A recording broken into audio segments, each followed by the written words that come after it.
Shush. No talking, just listening. Okay, so the first thing that's been done really well. Here, I won't say it again. Titles, nice and big, very easy to see. They were centered originally, just because I've downloaded that it's changed. Then we have a picture that shows what they're talking about, and it's been correctly annotated and labeled. So a picture of the dainty rainforest from a distance, figure 1.1.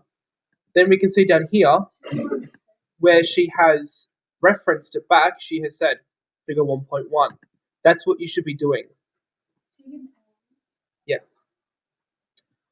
So the dainty rainforest is a unique, ancient, and fascinating tropical rainforest region located on the northeast coast of Queensland. So they have located the particular area that they're looking at in the first sentence. They've given a size. They've given why it's unique, and they've given some more information and the climate, about the animals and the climate, and another couple of facts about why it's unique, why it's an interesting place to look at. So that's the introduction. Then we have the map. It's just from downloading it from a Google Doc to Word. But you can see here that there is a border, there is an orientation, there is a legend, there was a title, and there was a scale. So bolts has been correctly applied to that map. So that was good. Then we can see that there is a climate graph or a temperature graph for the Daintree rainforest.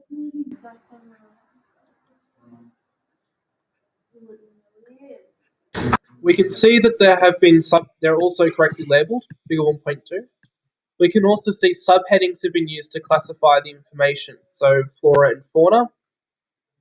You can also see that it's been justified. So see how it's nice and square on either side?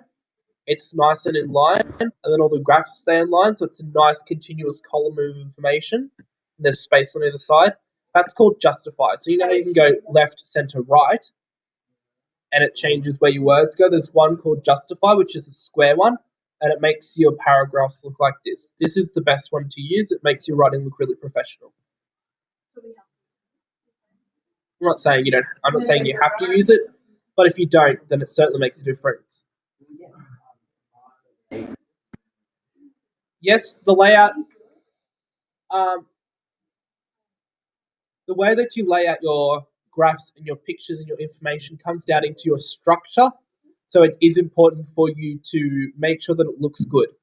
If it doesn't look good, I'm not going to go hunting for information. I'm just going to mark you down. You can look at the writing, and it's quite formal. It's quite geographic. So the Daintree rainforest contains 12,000 species of insects. This diversity is contained in an area that takes up only 0.1% of Australia.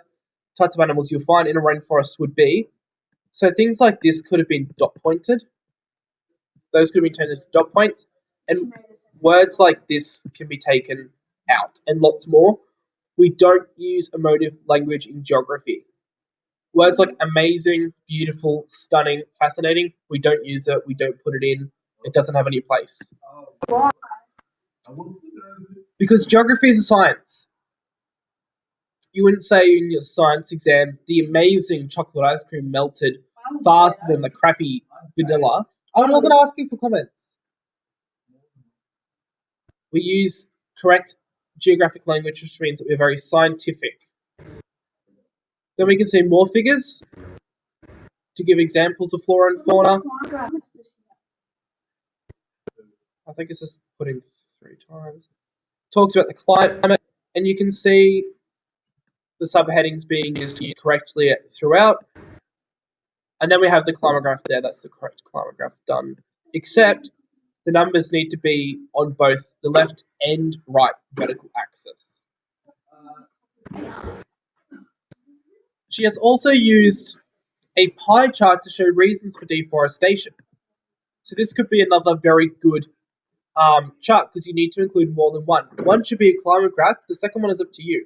You could use the rate of species going extinct, or declining numbers of fairy penguins, or reasons for deforestation, for example. Landforms is another subheading yet? It is not 2 graphs per feature, it's only 2 graphs for the whole report. 2 or more.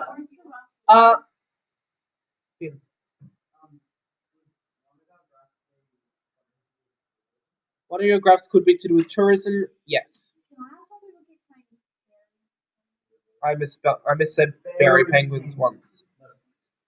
The conclusion sums up all of the paragraphs down into a nice little paragraph that is related to the introduction. Conclusion and introduction hold hands, they go together. Introduction says, what you're going to talk about. Conclusion says, what you have talked about. And then we have a bibliography. There's obviously been some kind of computer error that's put this as a watermark. So then she has her bibliography that she made this with EasyBib, so it's nice and correct. Okay. Stop screen.